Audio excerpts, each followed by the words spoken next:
Cognizant academy के YouTube मंच पर आप सबों का फिर से स्वागत है। हम लोग लास्ट वीडियो में प्री बोर्ड एग्जामिनेशंस के ऑब्जेक्टिव क्वेश्चन सॉल्व कर रहे थे। उसमें ऑलरेडी जो है हम लोग 20 क्वेश्चन सॉल्व कर चुके हैं। क्वेश्चन नंबर 21 से कंटिन्यू हम लोग इस वीडियो में करेंगे।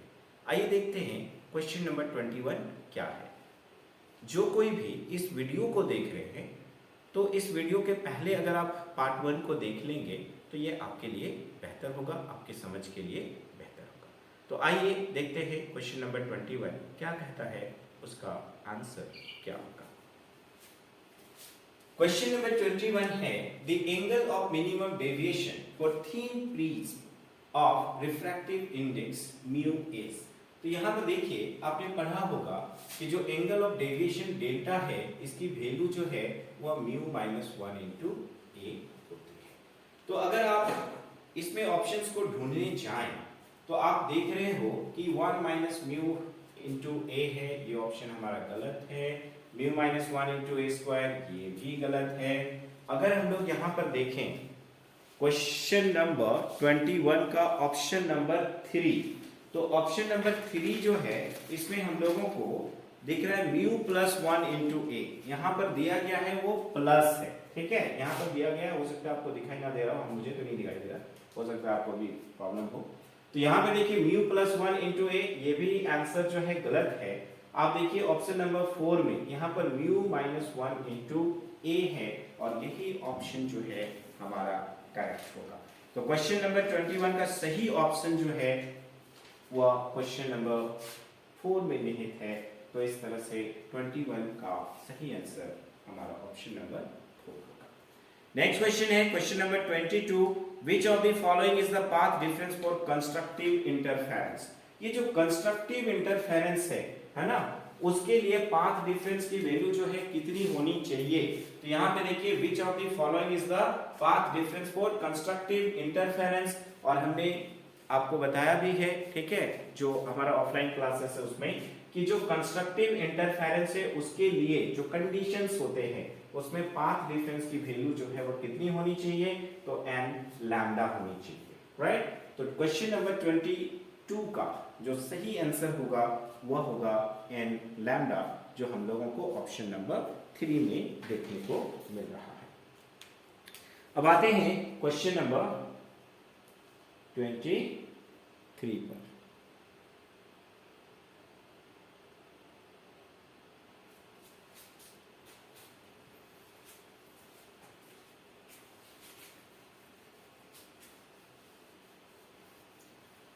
देखिए क्वेश्चन नंबर 23 जो है वो यहाँ पर क्या बोल रहा है, a plane wavefront is a part of. एक प्लेन वेवफ्रंट जो है वो पार्ट है किसका।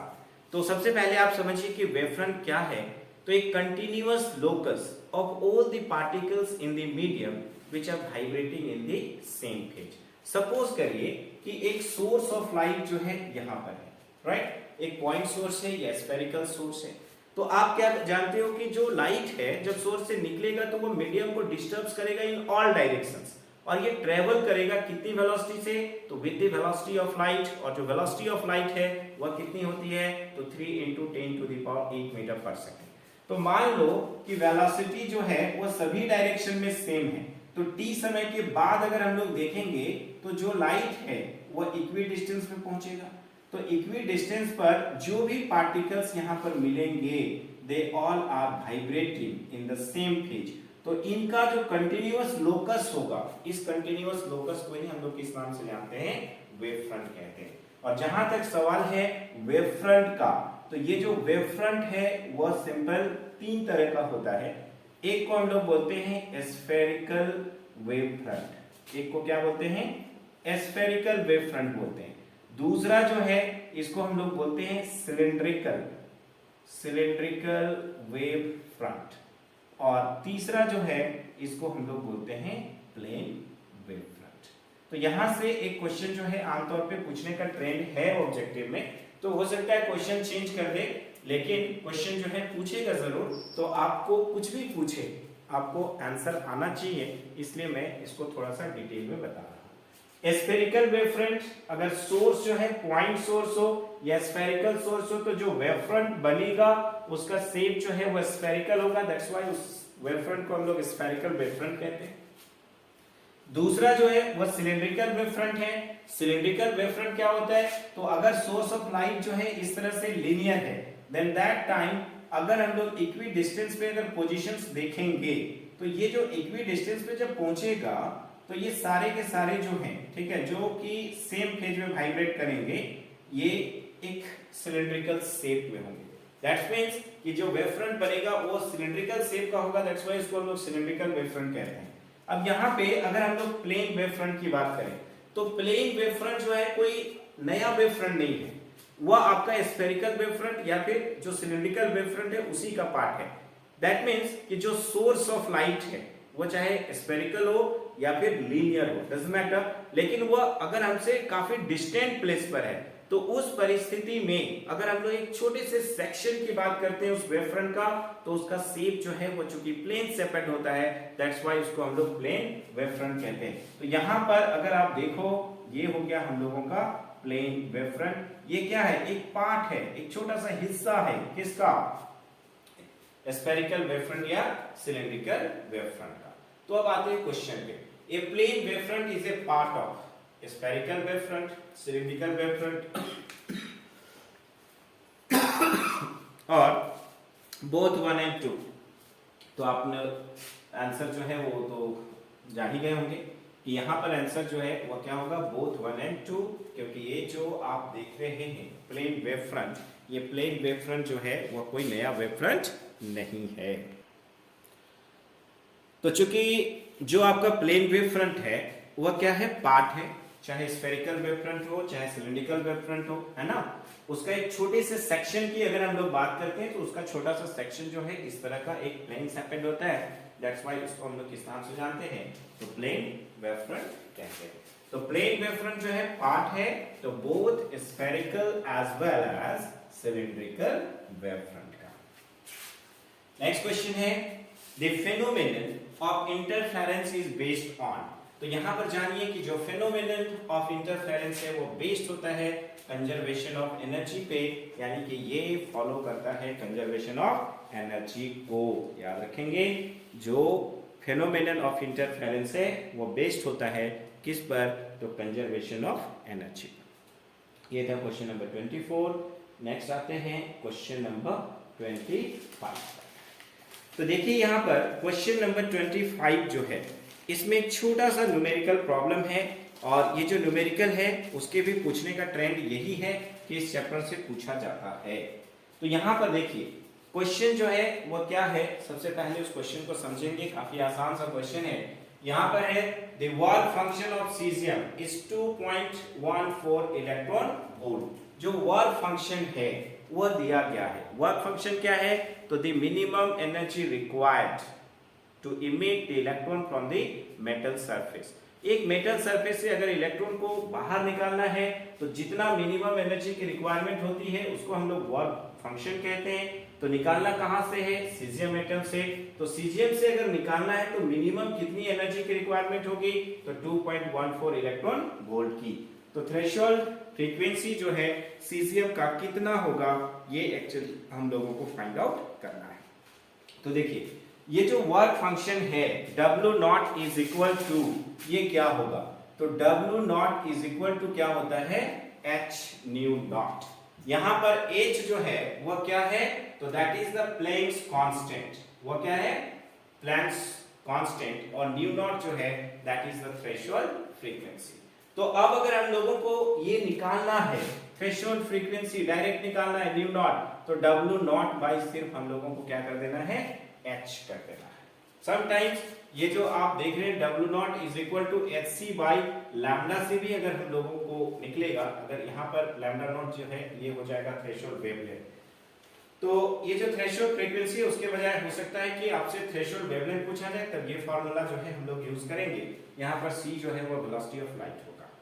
तो अब देखिए यहाँ पर वर्क फंक्शन दिया हुआ है 2.14 इलेक्ट्रॉन वोल्ट। तो अगर इलेक्ट्रॉन वोल्ट में दिया हुआ रहता है और उसको अगर हम लोगों को चेंज करना है जूल में, तो हम लोगों को 1.6 into 10 to the power minus 19 से क्या करना होगा, मल्टीप्लाई करना होगा। तो यहाँ पे देखिए वार फंक्शन दिया गया है 2.14, तो 2.14 को गुना करेंगे 1.6 into 10 to the power minus 19 से। एज की जो वैल्यू है ये दिया गया है क्वेश्चन में 6.63 into 10 to the power minus 34।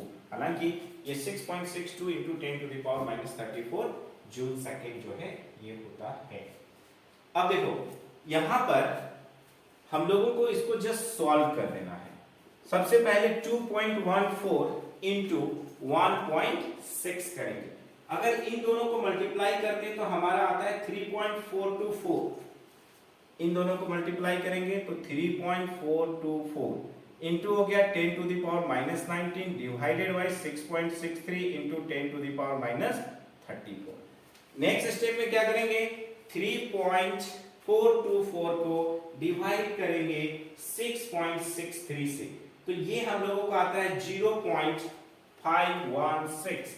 ये आता है 0.516 इंटू, अब यहां पर देखो 10 टू द पावर माइनस 19 ऊपर है, 10 टू द पावर माइनस 34 नीचे है। अगर 10 टू द पावर माइनस 34 को ऊपर ले जाएंगे तो ये प्लस 34 हो जाएगा, यानी कि 34 में से अगर 19 जो है अगर हम लोग सब्ट्रैक्ट करेंगे, घटा देंगे, तो ये हो जाएगा हम लोगों का कितना 15। तो ये हो गया हम लोगों का 10 टू द पावर 15 हर्ट्ज।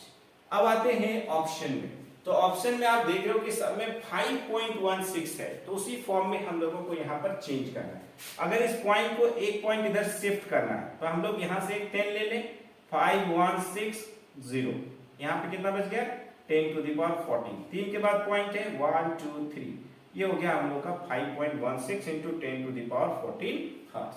अब ऑप्शन में आते हैं, तो ऑप्शन में अगर आप देखो तो ऑप्शन नंबर 4 में हम लोगों को दिख रहा है 5.16 into 10 to the power 14 hertz, तो ये ऑप्शन नंबर 4 जो है that is the correct answer.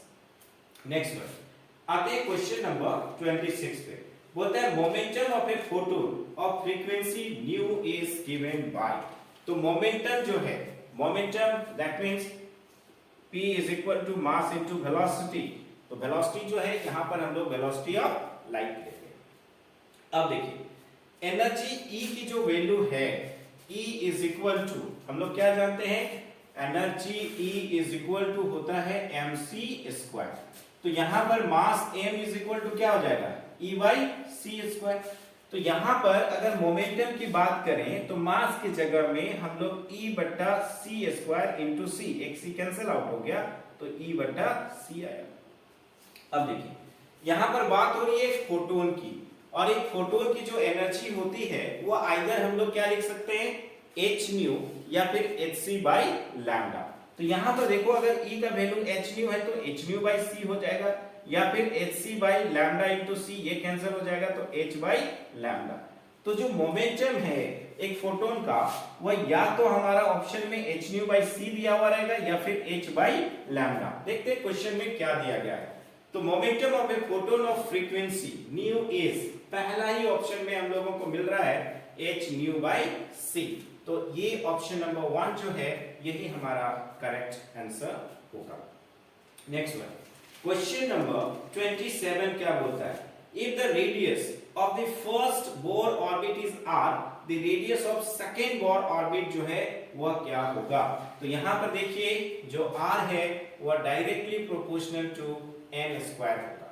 तो if the radius of first orbit जो है वो दिया गया r है, रेडियस ऑफ सेकंड ऑर्बिट जो है वो पूछा जा रहा है, सेकंड जो है n का वैल्यू 2 हो गया, तो यहां पर 2 दूनी 4, ठीक है, यानी कि ये कितना हो जाएगा 4r जो है ये हमारा इसका आंसर हो जाएगा।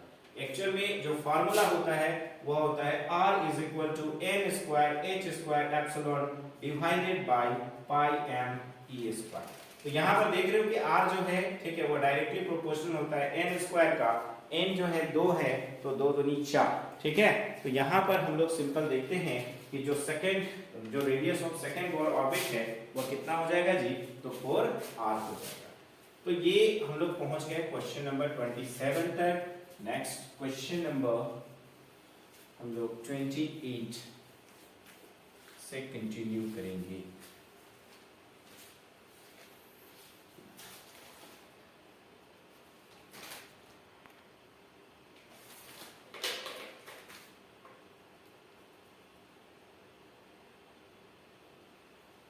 देखिए क्वेश्चन नंबर 28 जो है ये क्या है, यहां पे बोल रहा है in a photoelectric experiment if both the intensity and frequency of incident light are double then saturation of photoelectric current in a photoelectric experiment if both the intensity and frequency of incident light are double, intensity को भी double कर दिया, frequency को भी double कर दिया, तो saturation of photo electric current जो है वो क्या होगा। तो एक चीज को हमेशा जानिए कि जो फोटो इलेक्ट्रिक करंट है किस पे डिपेंड करता है और किस पे डिपेंड नहीं करता है। तो जहां तक सवाल है फोटो इलेक्ट्रिक करंट का, तो ये डिपेंड करता है इंटेंसिटी ऑफ लाइट पर, लेकिन फ्रीक्वेंसी ऑफ लाइट पे ये डिपेंड नहीं करता है। तो यहां पर बोल रहा है कि दोनों को ही जो है आप डबल कर दे रहे हो, तो फ्रीक्वेंसी ऑफ लाइट को डबल करो, हाफ करो, 8 टाइम्स करो, 10, कोई फर्क नहीं पड़ता है फोटो इलेक्ट्रिक करंट को। लेकिन जो यहां पर इंटेंसिटी है उसको अगर आप डबल कर रहे हो, तो चूंकि डायरेक्टली प्रोपोर्शनल होता है फोटो इलेक्ट्रिक करंट किसका, इंटेंसिटी ऑफ लाइट का, और इंटेंसिटी ऑफ लाइट को अगर आप डबल कर रहे हो तो यह भी डबल हो जाएगा। ठीक है, इंटेंसिटी ऑफ लाइट को डबल कर रहे हो तो इसलिए फोटो इलेक्ट्रिक करंट जो है वो डबल हो रहा है, ना कि फ्रीक्वेंसी को डबल करने से फ्रीक्वेंसी पे जो फोटो इलेक्ट्रिक करंट है वो डिपेंड नहीं करता है। नेक्स्ट क्वेश्चन है which spectral series of hydrogen spectral lines in the visible region of electromagnetic spectrum। तो यहां पे देखिए जो इलेक्ट्रोमैग्नेटिक स्पेक्ट्रम है उसमें 5 सीरीज के बारे में जो है हम लोग बात करते हैं। वो 5 सीरीज जो है वो कौन कौन से हैं। पहला जो है वो है लाइमन सीरीज, दूसरा है बाल्मर सीरीज, तीसरा जो होता है वह हमारा क्या है, पाश्चन सीरीज, ठीक है, ब्रैकेट सीरीज, और हम लोग देखते हैं पी फंड सीरीज। ये 5 जो है, ठीक है, हम लोगों को इलेक्ट्रोमैग्नेटिक स्पेक्ट्रम में मिलते हैं। जहां तक सवाल है लाइमन सीरीज का, तो इसका जो रेडिएशन है वो यूवी रेज के समान होता है, इसका विजिबल के समान होगा। ये पाश्चन जो है वो नियर आईआर के समान होगा, ये मिड आईआर के समान होगा, और यहाँ पर हम लोग देख रहे हैं फार आईआर के समान होगा।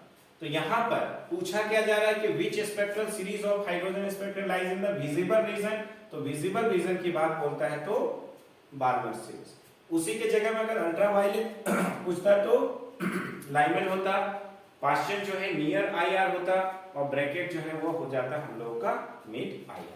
नेक्स्ट क्वेश्चन है the nuclear radius is of the order of, तो यहाँ पर न्यूक्लियर रेडियस जो है वो 10 टू द पावर -15 मीटर होता है। ये आपने पढ़ा होगा Rutherford's alpha particle scattering experiment में, जिसमें रदरफोर्ड साहब ने बताया कि अगर एक अल्फा पार्टिकल जो है एक न्यूक्लियस के, है ना, जो गोल्ड का फॉइल था उस पे बेस्ड था उनका एक्सपेरिमेंट, तो अल्फा पार्टिकल जो सेंटर से होके जा रहा था वो जस्ट टकरा के रिटर्न आया, तो उन्होंने एक कंक्लूजन जो है ये निकाला कि हो ना हो सेंटर पे एक हैवी पार्ट जरूर है। उसी हैवी पार्ट को जो है उन्होंने न्यूक्लियस का नाम दिया और उसका साइज बताया था कि वो 10 टू द पावर -15 मीटर होता है। नेक्स्ट जो है हम लोग आते हैं क्वेश्चन नंबर 31 पर। देखिए क्वेश्चन नंबर 31 जो है वो क्या है ये हम लोग देखते हैं।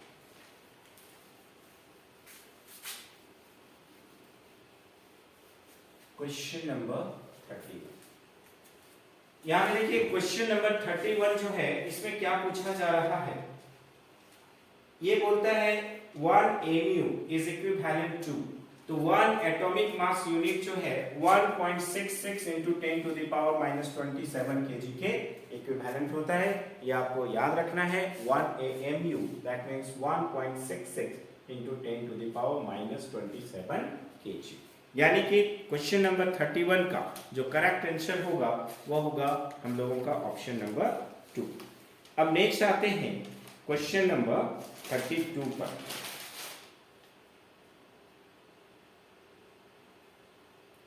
क्वेश्चन नंबर 32 जो है ये क्या कह रहा है, इसको हम लोग देखते हैं।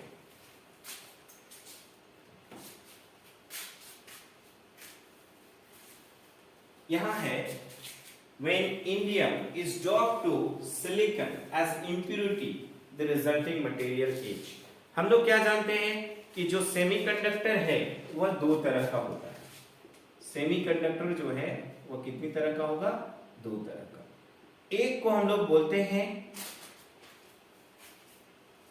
प्योर सेमीकंडक्टर और दूसरे को हम लोग क्या बोलेंगे, इम्प्योर सेमीकंडक्टर। जो प्योर सेमीकंडक्टर है उसी का दूसरा नाम इंट्रिंसिक सेमीकंडक्टर है। तो इसको जो है हम लोग बोलेंगे इंट्रिंसिक या फिर प्योर सेमीकंडक्टर, और दूसरा जो होता है वह होता है एक्सट्रिंसिक सेमीकंडक्टर। अभी आप देखो ये जो एक्सट्रिंसिक सेमीकंडक्टर है वह दो तरह का होता है। एक को हम लोग बोलते हैं एन टाइप और दूसरे को हम लोग क्या बोलेंगे, पी टाइप एक्सट्रिंसिक सेमीकंडक्टर। तो जब पेंटावैलेंट एटम या फिर जो 15th ग्रुप जो है उसके अगर कोई एलिमेंट को एज ए इंप्योरिटी हम लोग इस प्योर सेमीकंडक्टर में यानी कि जो 14 ग्रुप का होगा, चाहे जर्मेनियम हो या फिर सिलिकॉन हो, उस पे 15th ग्रुप का, ठीक है, हम लोग कोई एटम जो है वो डॉप करते हैं। जैसे अगर मान लिया जाए कि हमारा आर्सेनिक है, फास्फोरस है, ये सब। तो जैसे आर्सेनिक है, इसके आउटर मोस्ट ऑर्बिट में हम लोग देखते हैं कि 5 इलेक्ट्रॉन्स हैं। वो क्या करेगा, जो नेबरहुड में जो दूसरे जर्मेनियम के एटम हैं उनके साथ मिलकर ये 4 कोवेलेंट बॉन्ड जो है वो बना लेता है। एक इलेक्ट्रॉन जो है, एक आर्सेनिक एटम अगर हम लोग डॉप कर रहे हैं यानी कि पेंटावैलेंट यानी कि 15th ग्रुप का जो एटम है उसको डॉप कर रहे हैं, तो एक इलेक्ट्रॉन जो है वो फ्री है, जो कि रिस्पॉन्सिबल होगा कंडक्टिविटी के लिए, कंडक्ट करने के लिए इलेक्ट्रिक चार्ज को, जो कि क्या है, नेगेटिवली चार्ज्ड है। यानी कि यहाँ पर जो मेजॉरिटी चार्ज कैरियर्स होगा वो क्या होगा, इलेक्ट्रॉन्स होगा। जब आप इसको हिट करेंगे, बॉन्ड्स टूटेंगे, तो एक इलेक्ट्रॉन के बदले एक होल जरूर बनेगा, लेकिन चूंकि पहले से वहां पर इलेक्ट्रॉन मौजूद है, electron that means negatively charged, that's why जो मेजॉरिटी चार्ज कैरियर है वह इलेक्ट्रॉन से जो कि नेगेटिवली चार्ज होता है, इसलिए वहां पर अगर हम लोग 5th को मिला रहे हैं, 15th ग्रुप को, है ना, तो उस परिस्थिति में हम लोग वहां पर देखते हैं एन टाइप एक्सट्रिंसिक सेमीकंडक्टर बनता है। अगर ट्रायावैलेंट एटम यानी कि अगर हम लोग 13th ग्रुप का जो भी एटम है उसको हम लोग 14th ग्रुप यानी कि प्योर सेमीकंडक्टर में अगर हम लोग मिलाते हैं, जैसे कि इंडियम हो गया, एल्यूमिनियम हो गया, तो इसके आउटर मोस्ट ऑर्बिट में 3 इलेक्ट्रॉन्स हैं। ये क्या करेगा, क्योंकि आप जर्मेनियम में मिला रहे हो, ये मेजर होना चाहिए, ज्यादा क्वांटिटी में होना चाहिए, हमेशा इंप्योरिटी जो है वो कम होगा। तो इंडियम क्या करेगा कि 3 कोवेलेंट बॉन्ड तो बना लेगा, लेकिन जो चौथा कोवेलेंट बॉन्ड है उसको बनाने के लिए उसके पास एक डेफिशिएंसी ऑफ इलेक्ट्रॉन्स हो जाएगी, और उसी डेफिशिएंसी ऑफ इलेक्ट्रॉन की वजह से वहां पर एक होल का क्रिएशन होगा, और ये भी होल जो है वो काम करता है एज ए चार्ज के लिए, जो कि पॉजिटिवली चार्ज होता है, इसलिए उसको हम लोग बोलते हैं पी टाइप एक्सट्रिंसिक सेमीकंडक्टर। अब आते हैं क्वेश्चन पर। तो वे इंडियम, अगर हम लोग इंडियम जो है उसको डॉप कर रहे हैं, कहां पर, सिलिकॉन में, एज ए इंप्योरिटी, जैसे जर्मेनियम हो वैसे सिलिकॉन पे भी आप डॉप कर सकते हैं, तो क्या बनेगा, तो ये जो इंडियम है वह 13th ग्रुप का एलिमेंट है। इसको मिलाने से क्या होगा, डेफिशिएंसी ऑफ इलेक्ट्रॉन होगा, यानी कि वहां पर होल का क्रिएशन होगा। तो होल जो है, ठीक है, वो आपका यहाँ पर मेजॉरिटी चार्ज कैरियर्स होगा, क्योंकि जब बॉन्ड टूटेंगे एक इलेक्ट्रॉन बनेगा, एक इलेक्ट्रॉन के साथ जो है एक इलेक्ट्रॉन जब रिलीज होगा तो एक होल भी क्रिएट होगा, मतलब हीट करने से डिसबैलेंस नहीं होगा, लेकिन पहले से जो इंप्योरिटीज हमने मिलाया है उसकी जगह होल जो है वहां पर ज्यादा है। जितना एटम हम लोग ड्रॉप करेंगे उतना एक होल जो है वो ज्यादा होगा जो पॉजिटिवली चार्ज होता है, दैट्स व्हाई यहां पर क्या बनेगा, तो पी टाइप एक्सट्रिंसिक सेमीकंडक्टर बनेगा। नेक्स्ट वन है फोटोडायोड फंक्शंस इन। तो जो फोटोडायोड है वो फंक्शन जो है वो किस पे करता है, तो रिवर्स बायस कंडीशंस पे होता है। फोटोडायोड फंक्शन जो है वो रिवर्स बायस पे बेस्ड होता है। ये हो गया हम लोगों का क्वेश्चन नंबर व्हाट 33। नेक्स्ट जो है हम लोग देखते हैं क्वेश्चन नंबर 34 और क्वेश्चन नंबर 35।